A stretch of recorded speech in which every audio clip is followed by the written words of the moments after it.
Jeg har også været igennem en periode med pillemisbrug, ikke? Hvor jeg desværre blev involveret i at tage et benzodiazepinprodukt, som hedder Lexotan, ikke? Som i princippet altså også er det samme, der er i Valium. Jeg fik dem overhovedet gennem min mor. Hun tog dem ikke hver dag, vel? Og derfor var hun heller helt så ildestet, som jeg blev, vel? Hun var ordineret til at tage en pille om dagen, men hun gemte dem, så hun tog nogle større doser. Min far og mig havde et vist samarbejde på det tidspunkt, som du ved, ikke? Og min far gik så til min mor og sagde, nu er Jesper det ikke særlig godt, kan han ikke godt lige få et par af dine piller?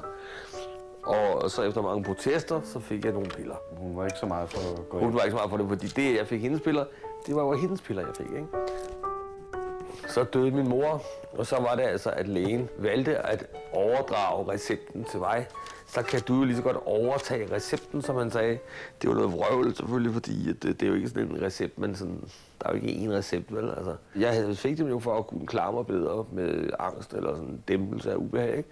Og det blev altså desværre det modsatte, ikke? Nemlig at de begyndte at forstærke en tilstand i mig, som gjorde, at jeg ikke kunne gå uden for en dør til sidst i 4-5 år.